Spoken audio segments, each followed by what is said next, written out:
Welcome back to JRF अड्डा। हमारी चल रही थी यूनिट 1 के पीवाईक्यूज की सीरीज। यूनिट 1 हिंदी भाषा और उसका विकास, उसका हम कंटेंट पढ़ चुके थे। हमारी पैड बैच की क्लासेस में 6 से 7 घंटे की क्लासेस हैं। 6 से 7 क्लासेस में हमारा यूनिट 1 हिंदी भाषा और उसका विकास हो चुका था। उसके बाद में हमारी सीरीज चल रही थी रेगुलर बेसिस पे हिंदी भाषा और उसके विकास के पीवाईक्यूज। जिस तरीके के इस यूनिट से पीवाईक्यूज आ रहे हैं, जिस तरीके से और जो हिंदी नेट के अलावा जो और भी प्रश्न आते हैं, असिस्टेंट प्रोफेसर के हैं, पीजीटी के, टीजीटी के, इन सब में हिंदी भाषा से रिलेटेड जितने भी पीवाईक्यूज है वो हम देख रहे हैं। ठीक है, तो दो क्लासेस हमने ले ली थी। लगभग हमने 20 प्रश्न सॉल्व कर लिए थे, अच्छे से किए थे। प्रश्न देखे थे, उनके ऑप्शंस देखे थे, उनका ऑप्शन को पूरी तरीके से खोल के देखा था, विश्लेषणात्मक तरीके से हमने देखा था। तो हम कंटिन्यू करते हैं हमारी क्लास अगेन पीवाईक्यूज की, जिसमें हम देख रहे हैं यूनिट 1 के पीवाईक्यूज। ठीक है, अब ये है कि ये प्रश्न ये है कि मुंडा भाषा परिवार किस क्षेत्र से है। मुंडा भाषा परिवार का क्षेत्र कौन सा है। हमारी बहुत सारी भाषाएं हैं, बहुत सारी भाषा है, उनको अलग अलग परिवारों में बांटा गया है। जैसे हिंदी जो भाषा है वो भारोपीय भाषा परिवार में आती है। भारोपीय भाषा परिवार क्या है, जहां पर भारतीय और यूरोप के क्षेत्र की जो भाषाएं हैं उनको सम्मिलित किया गया है, उसको उसमें शामिल किया गया है। तो भारोपीय भाषा परिवार में कौन कौन है, भारत और यूरोप में बोली जाने वाली भाषाएं। ठीक है, तो और हमारी जो हिंदी है, अंग्रेजी है, उर्दू है ना, और बंगला है, पंजाबी है, ये सारी हमारी भारोपीय भाषा परिवार में ही आती है। तो ये प्रश्न आगे कि मुंडा भाषा परिवार का क्षेत्र कौन सा है। मुंडा भाषा परिवार का क्षेत्र कौन सा है, राजस्थान, मध्य प्रदेश, तमिलनाडु या छोटा नागपुर। मुंडा भाषा परिवार का क्षेत्र छोटा नागपुर है। मुंडा भाषा परिवार का क्षेत्र कौन सा है, नागपुर। ठीक है, ये प्रश्न थोड़ा सा, इसके जो ऑप्शंस मिले थे, एनटीए का प्रश्न है ये। एनटीए ने इसका थोड़ा सा उत्तर गलत दिया था, मतलब जो ऑफिशियल आंसर की थी उसमें इसका उत्तर गलत आया था। तो हम इसको सही करके ऐसे कि मुंडा भाषा परिवार का क्षेत्र छोटा नागपुर है। कौन सा है, छोटा नागपुर। झारखंड राज्य में, अब छोटा नागपुर कहाँ मिलेगा, छोटा जो नागपुर है, नागपुर कहाँ है, नागपुर है यहाँ पे झारखंड में। ठीक है, तो झारखंड राज्य में है। मुंडा भाषा परिवार की भाषा है, कौन सी परिवार की भाषा है, मुंडा भाषा परिवार की भाषा है। भारत और बांग्लादेश को मिलाकर लगभग 1 करोड़ लोग बोलते हैं। इसकी भाषा मुंडारी आस्ट्रो एशियाटिक भाषा परिवार की एक शाखा है। इसकी भाषा जो है, मुंडारी जो भाषा है वो आस्ट्रो एशियाटिक भाषा परिवार की एक शाखा है। आयोग ने इसे गलत माना था, तो ये प्रश्न गलत है, उत्तर गलत है, उस चीज को छोड़ो। आप ये देखिए कि मुंडा भाषा परिवार, आपको देखना यही है कि मुंडा भाषा परिवार कहाँ बोला जाता है, मुंडा भाषा कहाँ बोली जाती है, छोटा नागपुर। छोटा नागपुर कहाँ है, झारखंड में। तो झारखंड में नागपुर है, नागपुर में मुंडा भाषा परिवार की भाषा जो है बोली जाती है, वो बोली जाती है।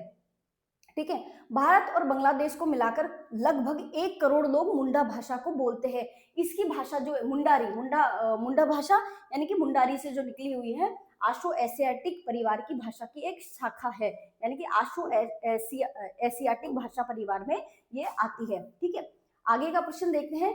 आगरा किस बोली का क्षेत्र है, अवधी, खड़ी बोली, ब्रजभाषा, छत्तीसगढ़ी।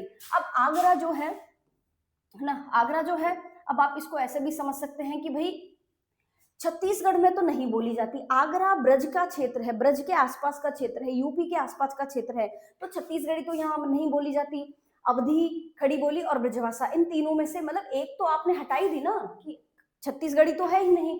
अवधी, खड़ी बोली, ब्रजभाषा, इन तीनों में से देखिए कि आगरा किस बोली का क्षेत्र है, कौन सी बोली आगरा में बोली जाती है। तो अब हम इन तीनों के साथ देखेंगे कि आगरा ब्रज बोली का, जो हमने देखा है ना कि ब्रज के क्षेत्र में है, आगरा के क्षेत्र में है, यूपी के क्षेत्र में, कृष्ण कन्हैया लाल के क्षेत्र में आगरा आता है। तो आगरा में कौन सी भाषा बोली जाती है, ब्रज भाषा। अब ब्रज भाषा और कहाँ कहाँ बोली जाती है वो देखते हैं कि ब्रज भाषा और कहाँ कहाँ बोली जाती है। ब्रज भाषा बोली जाती है मथुरा में, आगरा, अलीगढ़, बरेली, बदायूं, एटा, मैनपुरी और भरतपुर। ठीक है, तो ब्रजभाषा कहाँ कहाँ बोली जा रही है, मथुरा में, आगरा में, अलीगढ़ में, बरेली में, बदायूं में, एटा में, मैनपुरी और भरतपुर। तो आपको भाषा कौन से क्षेत्र में कौन सी भाषा बोली जा रही है उस चीज का भी ध्यान रखना पड़ेगा कि ये जिला है, इस जिले में ये भाषा बोली जाती है, या फिर ये भाषा इस जिले में इस क्षेत्र में बोली जाती है। इस चीज का भी आपको थोड़ा सा ध्यान रखना पड़ेगा। और अगर आपको ट्रैवल करना पसंद है, आप ट्रैवल करते हो, आपको घूमना फिरना पसंद है, तो जब आप देखें कि लोकल जगह पे आप जब जाते हैं ना, वहाँ की भाषा थोड़ी सी बदल जाती है। हम जयपुर में अलग बात बोलते हैं, थोड़ा सा आप अजमेर साइड जाइए, उधर अलग भाषा बोली जाएगी। आप जोधपुर बीकानेर साइड जाइए, वहाँ पे थोड़ा सा बदलाव हमें बीकानेरी भाषा का मिलता है, बीकानेरी जो मारवाड़ी में आती है, उस तरीके की भाषा। ठीक है, अवधी भाषा कहाँ कहाँ बोली जाती है ये देखिए ना। अब ये सब चीजें बहुत शॉर्ट तरीके से याद करने की है, मतलब इसके लिए आपको पूरा का पूरा पोथी ग्रंथ पढ़ने की जरूरत नहीं है। ठीक है, अवधी भाषा कहाँ बोली जाती है? अयोध्या में, लक्ष्मीपुर खीरी, बहराइच, गोंडा, बाराबंकी, लखनऊ, सीतापुर, उन्नाव, फैजाबाद, सुल्तानपुर और रायबरेली, प्रयागराज, जौनपुर और प्रतापगढ़। 12 अवधि कहाँ बोली जाती है? इन प्रमुख क्षेत्रों में अवधि बोली जाती है। बाकी खड़ी बोली कहाँ बोली जाती है? बिजनौर, रामपुर, मुरादाबाद, मेरठ, मुजफ्फरनगर, सहारनपुर, दिल्ली और गाजियाबाद। ठीक है, खड़ी बोली कहाँ बोली जाती है? मेरठ, दिल्ली, मुजफ्फरपुर, सहारनपुर, गाजियाबाद, बिजनौर, रामपुर। अब एक चीज इसमें विशेष ध्यान रखिए कि ये जो मेरठ है ना, यहाँ पर हिंदी का मानकीकरण स्थापित हुआ है कि ठीक है, हिंदी बहुत सारे क्षेत्र में, बहुत बड़े एक क्षेत्र में बोली जा रही है, बहुत सारे लोग वो हिंदी बोलते हैं, लेकिन हिंदी पर्टिकुलर एक स्थान का अगर हम नाम ले, कहाँ से हिंदी का मानकीकरण शुरू हुआ, शुद्ध जो परिनिष्ठित हिंदी हम बोलते हैं, हिंदी जो शुद्ध परिनिष्ठित शुद्ध परिनिष्ठित खड़ी बोली जो हम प्रयोग में लेते हैं, उसका आरंभ कहाँ से होता है? मेरठ से। यहाँ पर आरंभ करते हैं मानकीकरण का कि भाई हमारी जो हिंदी भाषा है उसकी एक सीमा बनाई जाए, उसको कहते हैं ना शुद्ध किया जाए, शुद्धिकरण किया जाए हमारी भाषा का। क्योंकि बहुत सारी चीजें आ रही है, जा रही है, जुड़ रही है, मिल रही है, और कोई सी भी भाषा आ रही है, वो सब वो इस तरीके से मिक्सअप होता है ना, तो मिक्सअप में फिर एक चीज की यार इसका एक मूल रूप तो बचा रहे, मूल रूप तो स्थापित होना ही चाहिए। वो कहाँ से होता है? मेरठ से। ठीक है, आगे देखते हैं।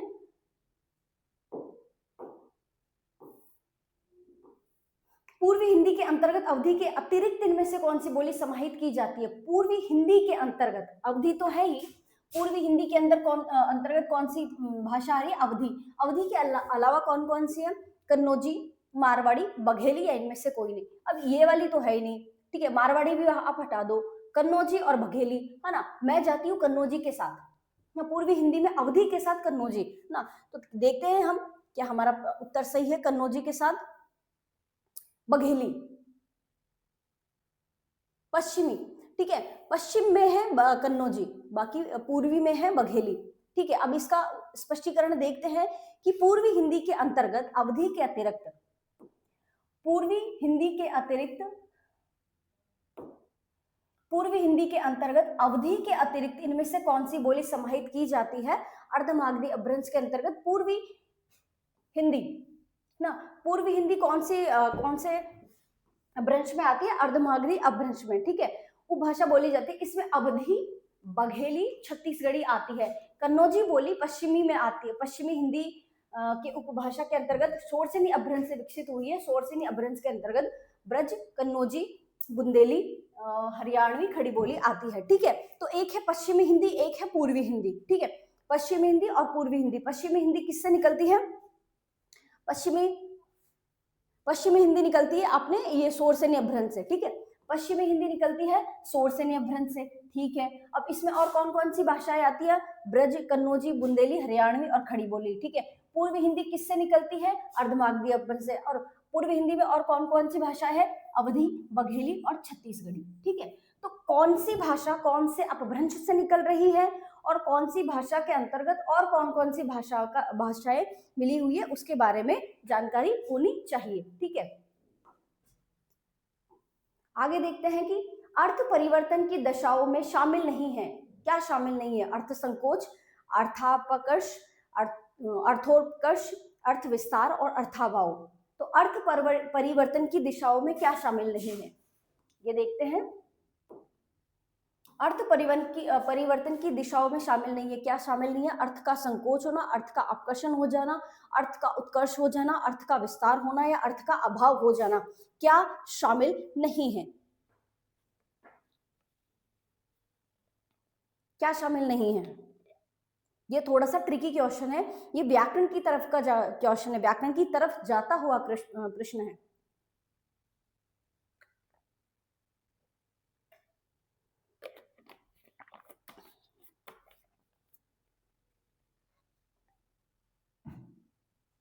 ठीक है, देखते हैं इसका उत्तर कि क्या क्या शामिल नहीं है भाई।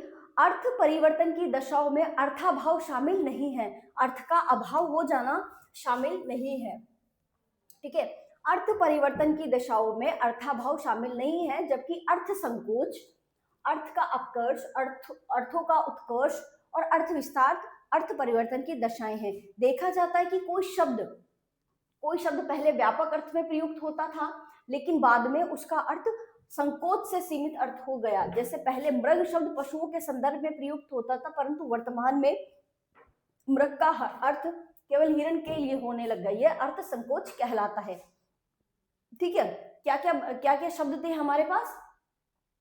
हमारे पास क्या क्या शब्द? अर्थ संकोच, अर्थापकर्ष, अर्थोत्कर्ष और अर्थ विस्तार। ठीक है, तो अर्थ परिवर्तन की दशाओं में ये चार तो शामिल है, लेकिन अर्थाभाव शामिल नहीं है। अर्थ का अभाव हो जाए ऐसा शामिल नहीं है। परिवर्तन की दृष्टि में परिवर्तन होता है तो अर्थ का संकोच और अर्थापकर्ष, अर्थोपस्थ सारा होना चाहिए, लेकिन अर्थ का अभाव नहीं होना चाहिए। ठीक है, अब ये एक और व्याकरण का प्रश्न आता है वापस कि मतलब व्याकरण के समकक्ष बैठते हैं। व्याकरण में सिर्फ संधि समास ही नहीं होते, संधि समास उपसर्ग प्रत्यय ही नहीं है, और भी व्याकरणिक नियम है, और भी व्याकरणिक गतिविधियां हैं, पद्धतियां हैं जो हमारी भाषा का हमारी भाषा की मूल संरचना स्थापित करती है। संज्ञान का अर्थ है क्या अर्थ है? कर्म, कार्य और भाषा के माध्यम से स्वयं और दुनिया को समझना। कर्म, कार्य के माध्यम से स्वयं और दुनिया को समझना, ये सेम ही है ऑप्शन। हाँ, कर्म और भाषा के माध्यम से स्वयं और दुनिया को समझना, कर्म के माध्यम से स्वयं को समझना, भाषा के माध्यम से स्वयं और दुनिया को समझना, भाषा और संप्रेषण के माध्यम से स्वयं और दुनिया को समझना। क्या है इसका अर्थ? कि संज्ञान का अर्थ क्या है? कि संज्ञान में है कोई बात, हमारी समझ में है कोई बात, इसका क्या अर्थ है? कर्म के आधार, कर्म और भाषा, कर्म और माध्यम, और भाषा के माध्यम से स्वयं और दुनिया को समझना, भाषा और संप्रेषण के माध्यम से दुनिया को समझना। ठीक है, भाषा और संप्रेषण के माध्यम से स्वयं और दुनिया को समझना। अब इस चीज में आप ये देखिए, संज्ञान क्या होता है ना? संज्ञान क्या होता है? संज्ञान होता है किसी के बारे में आपको पता होना ना। कोई पूछता है आपसे कि भाई वो उस चीज के बारे में पता है या उस बात के बारे में पता है, आप कहेंगे कि नहीं मुझे कोई संज्ञान नहीं है, यानी कि मुझे कोई पता ही नहीं है, यानी कि मेरी कोई बातचीत ही नहीं हुई। जब मैंने किसी को सुना नहीं, मैंने किसी को बताया नहीं, तो मेरा संप्रेषण ही नहीं हुआ, मतलब बातचीत ही नहीं हुई, वार्तालाप ही नहीं हुआ। और जब ये नहीं हुआ तो मुझे पता ही नहीं है क्या बात है। तो वो वाली चीज कि भाषा और संप्रेषण के माध्यम से स्वयं और दुनिया को समझना, ये है संज्ञान का अर्थ। कि संज्ञान यानी कि आपको किसी चीज के बारे में पता है, आपको किसी चीज के बारे में नॉलेज है, आप उसके बारे में बात कर सकते हैं। तो भाषा और संप्रेषण के माध्यम से स्वयं को और दुनिया को समझना संप्रेषण की शैली में आता है, संज्ञान की शैली में आता है। कौन सी भाषा वियोगात्मक भाषा है? वियोगात्मक भाषा कौन सी है? ये देखिए, वियोगात्मक भाषा कौन सी है? संस्कृत, अपभ्रंश, प्राकृत या पाली? वियोगात्मक भाषा कौन सी है? संस्कृत, अपभ्रंश, प्राकृत या पाली? ठीक है, कौन सी भाषा वियोगात्मक है? अपभ्रंश वियोगात्मक भाषा है। कौन सी भाषा वियोगात्मक भाषा है? अब भाषाओं का दो रूप आया हुआ है, संयोगात्मक भाषा है, वियोगात्मक भाषा है। ये चीज हमने हमारे यूनिट्स में देख ली है। हम जब यूनिट पढ़ रहे थे तब हमने देख ली थी कि भाषा के कौन कौन से रूप है, संयोगात्मक रूप भी है, वियोगात्मक भी रूप भी है। तो वियोगात्मक में कौन सी भाषा आती है? अपभ्रंश भाषा आती है। अपभ्रंश भाषा वियोगात्मक भाषा में आती है। आकृति और रूप की दृष्टि से अपभ्रंश तथा हिंदी वियोगात्मक विशिष्ट भाषा है, जबकि संस्कृत, पाली, प्राकृत संयोगात्मक भाषा है। अब ये दो महत्वपूर्ण चीज है, कौन कौन सी है? कौन कौन है? संयोगात्मक भाषा और वियोगात्मक भाषा।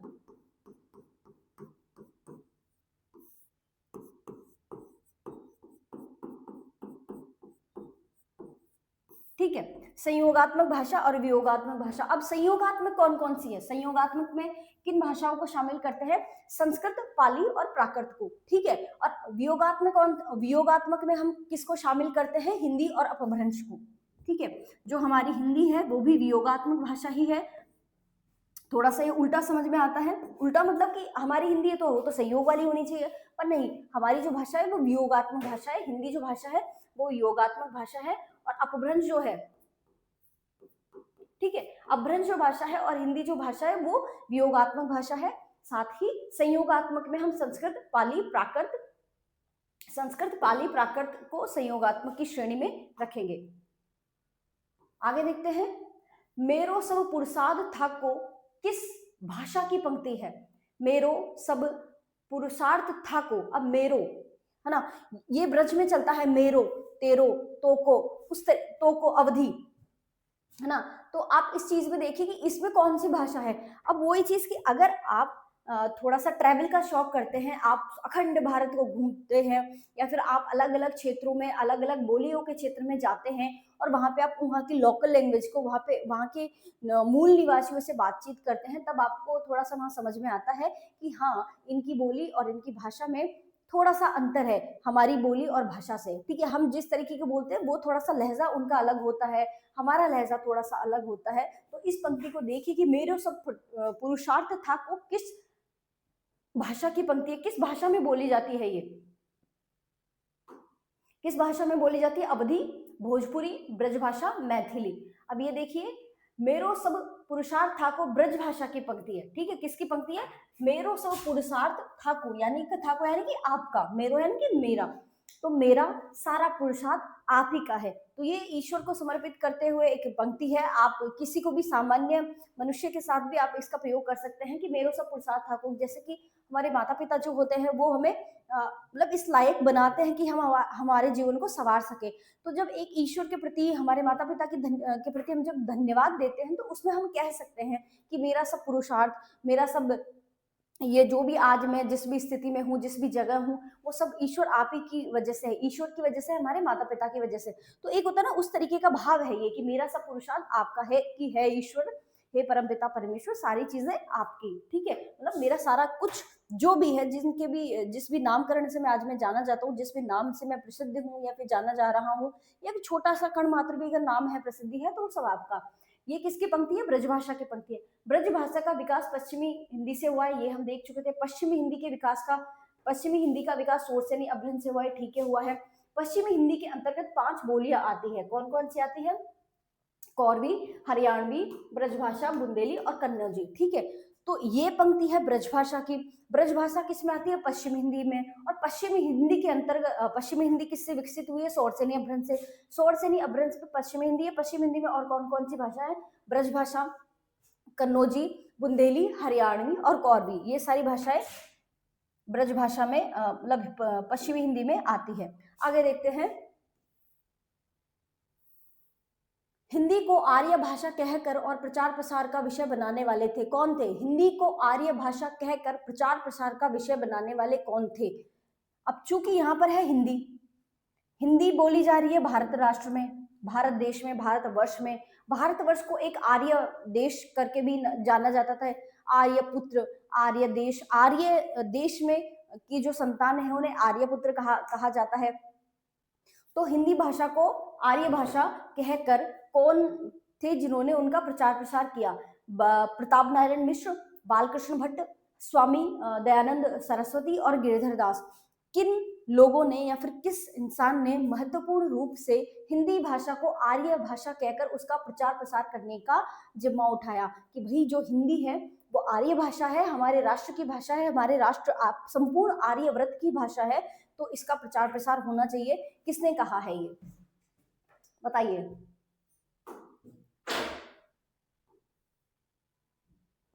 ठीक है, ये कहा है किन्होंने? महर्षि दयानंद सरस्वती ने। किसने कहा है? किन्होंने कहा है? महर्षि दयानंद सरस्वती ने कहा है ये, ठीक है। हिंदी को आर्य भाषा कहकर प्रचार प्रसार का विषय बनाने वाले महर्षि दयानंद सरस्वती थे। स्वामी जी आधुनिक भारत के महान चिंतक, समाज सुधारक, अखंड ब्रह्मचारी तथा आर्य समाज के संस्थापक थे। अब चूंकि जब हम यूनिट 4 पढ़ेंगे, जब हमारी जो बैच की क्लासेज है वहां पे यूनिट 4 पढ़ेंगे, तो यूनिट 4 में ये जो लोग हैं जो समाज सुधारक है, जिन्हें हिंदी को सुधारा, हिंदी को विस्तार, हिंदी का प्रचार प्रसार किया, और उसके साथ साथ समाज में जो कुरीतियां थी, जो सामाजिक रूढ़ियां थी, उनको हटाने की कोशिश की, उनके समाज को सुधारने की, समाज को का उत्थान करने की जो कोशिश की थी, उसमें इनका नाम आ रहा है। वहां पर हम इस चीज को पूरी तरीके से पढ़ेंगे। तो भारत के महान चिंतक, समाज सुधारक, अखंड ब्रह्मचारिणी तथा आर्य भाषा के संस्थापक थे कौन? महर्षि दयानंद। और इन्होंने ही हिंदी भाषा को आर्य भाषा कहकर संबोधित किया। उनके बचपन का नाम मूलशंकर था। स्वामी दयानंद सरस्वती के बचपन का नाम क्या था? मूलशंकर। उन्होंने वेदों के प्रचार और आर्य व्रत को स्वतंत्रता दिलाने के लिए मुंबई में आर्य समाज की स्थापना की। आर्य समाज की स्थापना कहाँ की? मुंबई में की। कृतियां कौन कौन सी की इनकी? सत्यार्थ प्रकाश, ऋग्वेदादि भाष्य भूमिका और ऋग्वेद भाष्य और चतुर्वेद विषय सूची। अब यूनिट 4 में जब इन समाज सुधारकों का नाम आएगा, हिंदी का नवजागरण जब हम पढ़ेंगे, हिंदी का विस्तार करने की जो बात हुई थी वो इन्होंने भी कही थी। दयानंद सरस्वती भी महत्वपूर्ण समाज सुधारक और हिंदी के प्रचार प्रसार करने वाले लोगों में शामिल है। तो ठीक है, उनका जो आचार्य महर्षि दयानंद सरस्वती है, उनका मूल नाम क्या था? मतलब बचपन का नाम मूलशंकर था। इन्होंने 4 महत्वपूर्ण रचनाएं, महत्वपूर्ण पुस्तकें लिखी, जिसमें है सत्यार्थ प्रकाश, ऋग्वेदादि भाष्य भूमिका, ऋग्वेद भाष्य और चतुर्वेदी विषय सूची। अब इसमें जो ये इनकी सत्यार्थ प्रकाश है, ठीक है, सत्यार्थ प्रकाश ये सबसे ज्यादा प्रसिद्ध है, सबसे ज्यादा नाम आता है इनका। बाकी की जो 3 है वो भी इंपॉर्टेंट है, पर उनके बारे में लोगों को ज्यादा जानकारी है नहीं। सत्यार्थ प्रकाश उनकी महत्वपूर्ण रचना है, महत्वपूर्ण किताब है, उसके बारे में लगभग सभी को पता होता है। और इन्होंने क्या किया था कि संपूर्ण आर्यव्रत में हिंदी का प्रचार प्रसार करने के लिए और हिंदी को आर्यव्रत की भाषा बनाने के लिए, संपूर्ण राष्ट्र की भाषा बनाने के लिए अपना विशेष योगदान दिया है। ठीक है, आगे देखते हैं कि स्थापना ए, देवनागरी लिपि में जैसा बोला जाता है वैसा ही लिखा जाता है। तर्क आर, क्योंकि इसमें प्रत्येक उच्चरित वर्ण ध्वनियों के लिए निश्चित लिपि चिन्ह है और कोई भी वर्ण अनुच्चरित नहीं है। अब ये है कथन और कारण वाला, ये है एक समझ वाला प्रश्न कि आपने एक बार कथन पढ़ा, उसको समझा, और उसका कारण पढ़ा, उसको समझा। कथन और कारण में ये है कि अगर ये समझ वाला प्रश्न है, आपने एक बार समझ लिया, आपको समझ में आ गया, तो आप इस प्रश्न को कर लोगे। ठीक है, इसमें याद करने जैसी चीज नहीं है, इसमें आपकी समझ जो है, आपकी जो विश्लेषणात्मक जो क्षमता है, आप चीजों को कितना बारीकी से समझ सकते हैं, उस पर ध्यान दिया जाता है। ठीक है, तो ये प्रश्न है, इसको देखिए कि लिपि के बारे में, उच्चरित वर्ण के बारे में किस तरीके से मतलब क्या पूछ रहा है वो देखिए।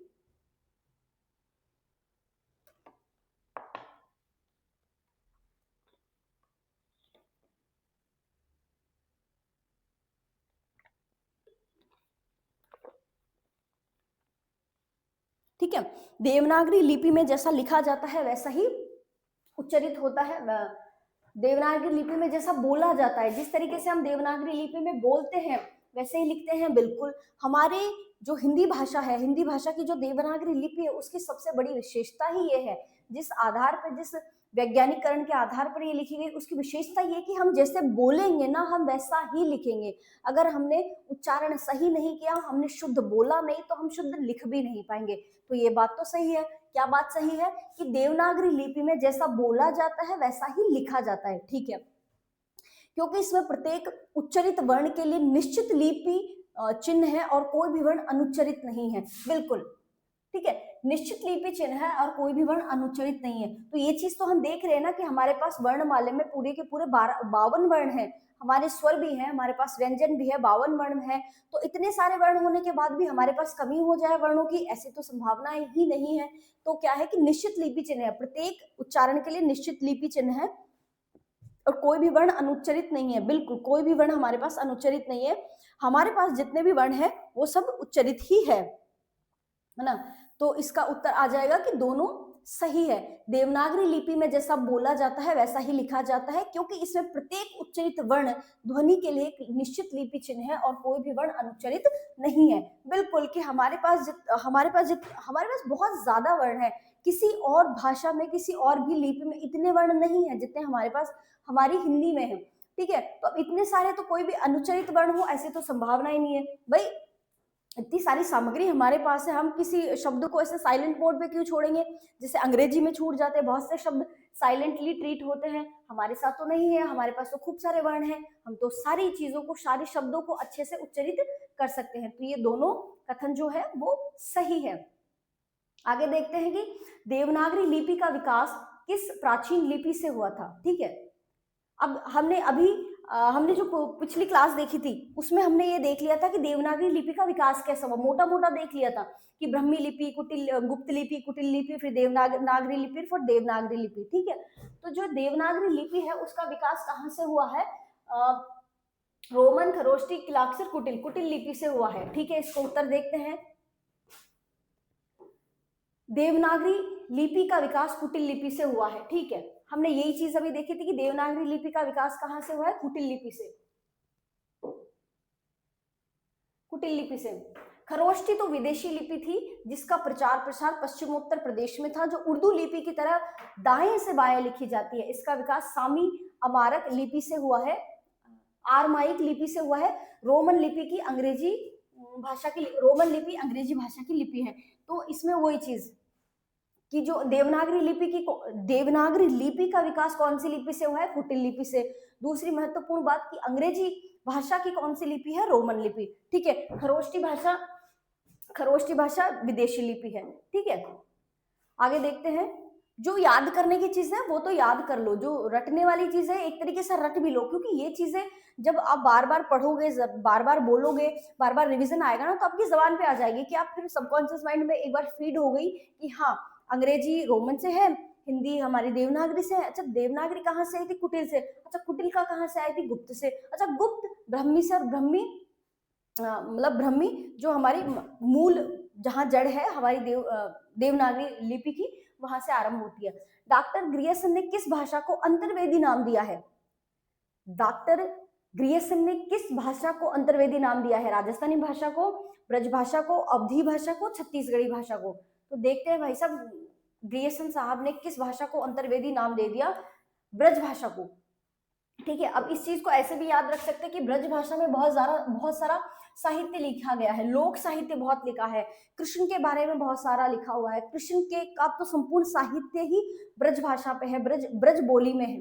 ठीक है, तो ब्रज भाषा को ग्रियर्सन साहब ने क्या किया है कि भाई ये अंतर्वेदी भाषा है, तो डॉक्टर ग्रियर्सन ने ब्रज भाषा को अंतर्वेदी नाम दिया है। ठीक है, ग्रियर्सन ने लिंग्विस्टिक सर्वे ऑफ इंडिया नाम से पुस्तक प्रकाशित की, जिसमें भारतीय भाषाओं का सर्वेक्षण करते हुए भाषाई आधार पर भारत को 3 भागों में बांटा है। ठीक है, तो ग्रियर्सन की एक बुक है लिंग्विस्टिक सर्वे ऑफ इंडिया ना, लिंग्विस्टिक सर्वे ऑफ इंडिया, जिसमें इन्होंने क्या किया था, इन्होंने भारत में जो महत्वपूर्ण भाषाएं थी, अब बहुत छोटी छोटी भाषाएं या फिर बहुत छोटे क्षेत्र को कवर करने वाली भाषाओं के बारे में तो ली नहीं, लेकिन जो महत्वपूर्ण भाषाएं हैं जैसे कन्नौजी है, बघेली है, बुंदेलखंडी है, हमारी ब्रज भाषा है, राजस्थानी है, मारवाड़ी, मेवाड़ी, ढूंढाड़ी, ये सारी जो भाषाएं हैं, अवधी, कन्नौजी, उन सारी भाषाओं का सर्वेक्षण किया है।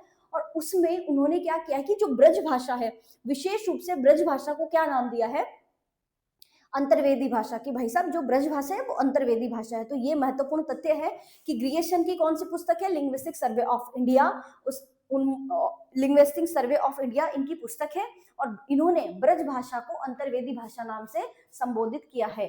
ठीक है, आगे देखते हैं। हिंदी और उर्दू के बीच की सरल भाषा क्या कहलाती है?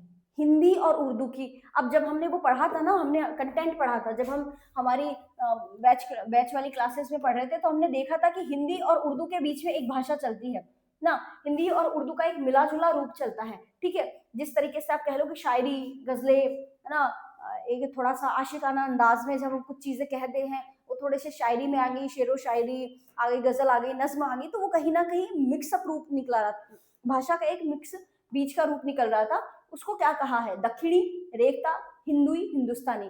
मैं जाना चाहती हूँ उसमें रेखता के साथ, ठीक है, क्या हमारा रेखता सही है? वो देखते हैं कि ए, हिंदी और उर्दू के बीच की भाषा को हिंदुस्तानी। अच्छा, हिंदुस्तानी के बाद में उर्दू के हिंदुस्तानी में क्या है? हिंदी और उर्दू।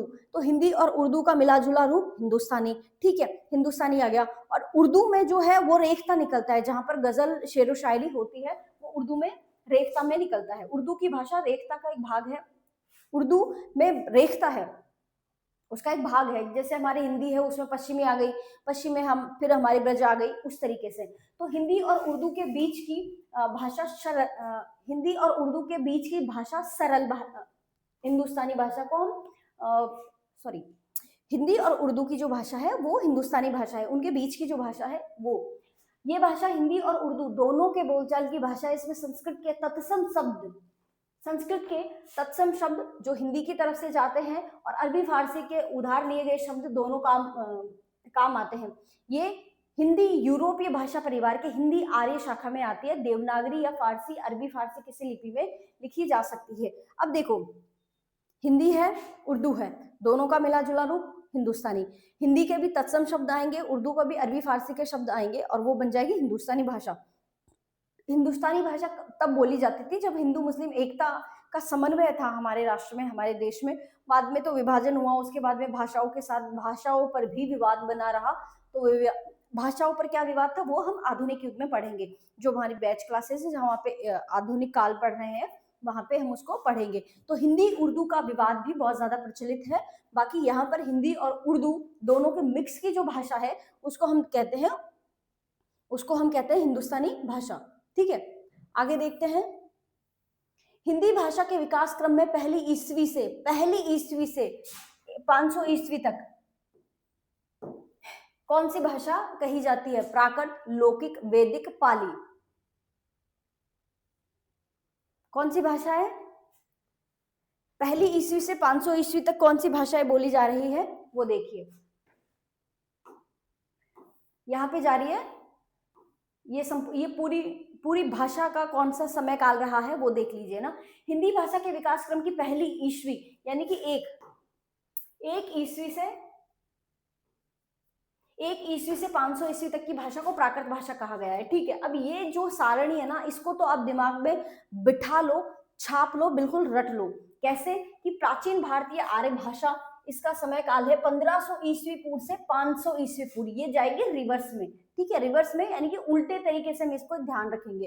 फिर प्राचीन भारतीय आर्य भाषा में 1500 ईस्वी से 500 ईस्वी पूर्व तक। ठीक है, लौकिक संस्कृत 1500 ईस्वी पूर्व से 1000 ईस्वी पूर्व तक। ठीक है, लौकिक संस्कृत जाएगी 1000 ईस्वी पूर्व से 500 ईस्वी पूर्व तक। ठीक है, फिर उसमें आती है मध्यकालीन आर्य भाषाएं। ठीक है, ये दो महत्वपूर्ण रूप से ये प्राचीन आर्य भाषाओं में है और मध्यकालीन भारतीय आर्य भाषाओं में, जो कि 500 ईस्वी पूर्व से 1000 ईस्वी तक आती है। ठीक है, तो उसमें है पाली है 500 ईस्वी पूर्व से 1 ईस्वी तक। ठीक है, प्राकृत है 1 ईस्वी से 500 ईस्वी तक और अभ्रंश है 500 ईस्वी से 1000 ईस्वी तक और आधुनिक काल की भाषा 1000 ईस्वी से अब तक चल रही है।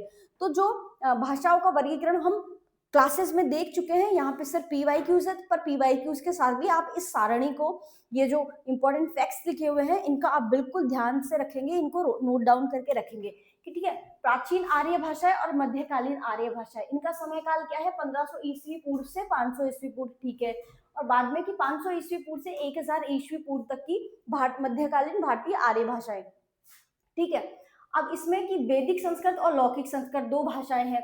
अब वैदिक संस्कृत का समय काल रहा है 1500 ईस्वी पूर्व से 1000 ईस्वी पूर्व, कि यहाँ से 1500 ईस्वी पूर्व से 1000 ईस्वी पूर्व तक चलती है वैदिक काल, है ना, वैदिक संस्कृत, और 1000 ईस्वी पूर्व से 500 ईस्वी पूर्व तक चलती है हमारी लौकिक संस्कृत। ठीक है, तो 500 ईस्वी पूर्व तक हम आ गए। अब 500 ईस्वी पूर्व के बाद में वर्तमान काल तक जो हम चल रहे हैं उसमें है ये हमारी मध्यकालीन और आधुनिक आर्य भाषाएं। अब मध्यकालीन आर्य भाषाएं चल रही है 500 ईस्वी पूर्व से 1000 ईस्वी तक। अगेन ये भी रिवर्स में जाएगी क्योंकि आधी इसमें 3 भाषाएं हैं। ठीक है, इसमें 3 भाषाएं हैं कि जो पाली भाषा है वो 1500 ईस्वी पूर्व से 1 ईस्वी तक। अब यहाँ से हम जाएंगे वर्तमान काल की तरफ, यानी कि प्रेजेंट टेंस की तरफ। ये तो रिवर्स में जा रही है और ये आगे की तरफ फॉरवर्ड वाली स्थिति में जा रही है। तो पाली है वो 500 ईस्वी पूर्व से 1 ईस्वी तक जाएगी।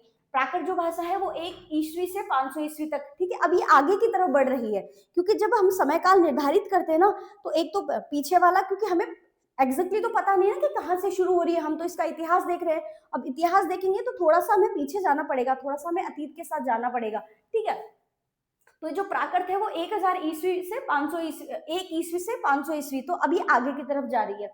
अपभ्रंश आती है फिर 500 ईस्वी से 1000 ईस्वी तक, ठीक है। उसके बाद में आती है आधुनिक भारतीय आर्य भाषाएं, जिनको आज हम पढ़ते हैं, जो हमारी हिंदी भाषा है, और हिंदी के साथ साथ ब्रज भाषा, अवधी, कन्नौजी, छत्तीसगढ़ी, बघेली, मध्य और मगही, ये जो सारी भाषाएं, जो सारे अपभ्रंश है, वो यहाँ से निकलते हैं, ठीक है, इस वाले कालखंड से निकलते हैं। तो ये हुई आधुनिक भारतीय आर्य भाषाएं, जहां पर जिनको हम 1000 ईस्वी से अब तक पढ़ रहे हैं, ठीक है। मतलब आज तक की जो भाषा, जो निरंतर परिवर्तन हो रहा है, जो मानकीकरण हो रहा है भाषा का, कि कोई शब्द आ गया जिसको स्वीकार करना है या नहीं करना है, या फिर करना है तो किन व्याकरणिक नियमों के आधार पर एक जो मानकीकरण की स्थापित करनी है हमें भाषा, तो उसके आधार पर हम इसको देखते हैं, ठीक है। मतलब आधुनिक काल तक, हम आज तक की जो भाषा है वो हमारे आधुनिक काल में आएगी। आगे देखते हैं, आधुनिक भारतीय भाषाओं का विकास हुआ है। अब वही बात कि हमने पुरानी तो पढ़ ली, वैदिक पढ़ ली, लौकिक पढ़ ली, पाली, प्राकृत, संस्कृत, अपभ्रंश वो पढ़ ली, उसके बाद में आधुनिक आर्य भाषाएं। तो आधुनिक आर्य भाषाओं का विकास कहाँ से हुआ है? संस्कृत से, प्राकृत से, पाली से, अपभ्रंश से। अब संस्कृत से तो किसका हुआ है? लौकिक और वैदिक संस्कृत का, क्योंकि संस्कृत है तो वहां पे लौकिक संस्कृत और वैदिक संस्कृत चलेगी। प्राकृत से, प्राकृत और पाली इसी का एक रूप है। बाकी बचता है अपभ्रंश, ठीक है। तो अपभ्रंश जो भाषाएं हैं, जहां पे हमारी शोरसेनी, मागधी, अर्धमागधी अपभ्रंश निकलता है, वहां से हमारी हिंदी भाषा का विकास हुआ है। तो प्राचीन आर्य भाषाएं देख ली, मध्यकालीन आर्य भाषाएं देख ली, आधुनिक आर्य भाषा जिसके बारे में हम बात कर रहे हैं, जिसमें संस्कृत, पाली, प्राकृत और अपभ्रंश, अपभ्रंश से निकलती है हिंदी। जिस हिंदी को आज हम मूल रूप से पढ़ते हैं, वो कहीं ना, वो इनसे, एक मिनट, हाँ, वो निकलती है अपभ्रंश से। अपभ्रंश से हमारी मूल रूप की मूल हिंदी निकलती है, ठीक है। तो हिंदी कहां से निकल रही है? अपभ्रंश से। अपभ्रंश जो शोरसेनी अपभ्रंश है, मागधी अपभ्रंश है, अर्धमागधी अपभ्रंश है, वहां से इसका विकास होता है। नेक्स्ट है कि राजभाषा आयोग गठित करने के प्रावधान संविधान के कौन से अनुच्छेद में है? जो अभी हमने देखा था कि भारतीय भाषाओं को लेकर संविधान में अनुच्छेद बनाए गए हैं। 343 से 351 तक के अनुच्छेद भाषा को लेकर बनाए गए हैं कि भाषा का विस्तार कैसे हो, संविधान में कौन कौन सी भाषाओं का उल्लेख किया हुआ है, हाई कोर्ट, सुप्रीम कोर्ट की कौन सी भाषाएं हैं, वो सारी चीजें, ठीक है। तो राजभाषा आयोग को गठित करने का प्रावधान संविधान के कौन से अनुच्छेद में है? ये देखिए कि संविधान के कौन से अनुच्छेद में राजभाषा आयोग को गठित किया गया है कि राजभाषा आयोग का निर्माण होगा, राष्ट्रपति एक राजभाषा आयोग का निर्माण करेगा और उसके आधार पर राजभाषा का प्रचार प्रसार भी करेगा। संसद में, लोकसभा में, राज्यसभा में किस तरीके से हिंदी का प्रचार किया जाएगा, हिंदी को प्रयोग में लिया जाएगा, वो। तो राजभाषा आयोग गठित करने के प्रावधान संविधान के अनुच्छेद 344 में है, ठीक है। राजभाषा के किस में है? 344 में। भारत के राष्ट्रपति ने भारत के संविधान के अनुच्छेद 344(1) में प्रदत्त शक्तियों का प्रयोग करते हुए 7 जून 1955 को बीजी खेर की अध्यक्षता में कुछ विषयों पर सिफारिश करने के लिए राजभाषा आयोग का गठन किया। इस आयोग में 21 सदस्य थे। ये चीज हम पिछली वाली क्लास में पढ़ चुके थे, अगेन इसको रिपीट करते हैं कि राजभाषा आयोग जो है, राजभाषा आयोग है, उसकी शक्तियां क्या है कि पहली बात तो राष्ट्रपति होगा, राष्ट्रपति जी एक राजभाषा आयोग का गठन करेंगे, उसमें 21 सदस्य होंगे, ठीक है। और वो क्या करेंगे, वो ये हिंदी के जो प्रचार प्रसार है उसके बारे में काम करेंगे। अब ये जो समिति बनाई गई थी, पहली बार जो बनाई गई थी राष्ट्रपति की अध्यक्षता में 7 जून 1955 को बनाई गई थी, ठीक है। तो 7 जून 1955 में राजभाषा आयोग का गठन हुआ और किस अनुच्छेद के अंतर्गत? 344 अनुच्छेद के अंतर्गत। हमारे जो अनुच्छेद है वो 341 से 351 तक है, 343 से 351 तक है। तो आपको ये सारे अनुच्छेद भी ध्यान रखने हैं कि कौन से अनुच्छेद में किस बात को संकलित किया गया है, कौन से अनुच्छेद में किस बात का महत्व दिया गया है, ठीक है। तो अभी की क्लास हम यही रोकते हैं क्योंकि हमारे 35 प्रश्न हो चुके हैं, ज्यादा लंबी क्लास तो थोड़ी सी भारी पड़ जाएगी। बाकी ये सारी इसको रिवीजन भी करना है, इसमें जो शॉर्ट नोट जो हाईलाइट किए हैं चीजें उनको नोट डाउन करना है। यहाँ से कम आपको 3 से 4 प्रश्न सिर्फ भाषा से संबंधित मिलेंगे कि हिंदी भाषा और उसका विकास किस तरीके से होता है, हिंदी भाषा और उसका विकास किस तरीके से होता है और हमें किस तरीके से आगे बढ़ना है, हिंदी भाषा का प्रचार प्रसार किस तरीके से करना है, वो सारी चीजें इसमें है। तो यूनिट 1 के पीवाईक्यूज हमारे चल रहे हैं, इसको रिवीजन करना और इसकी शॉर्ट नोट्स भी आप बनाएंगे। बाकी की क्लास हम करेंगे कंटिन्यू नेक्स्ट क्लास में, ठीक है। Thank you.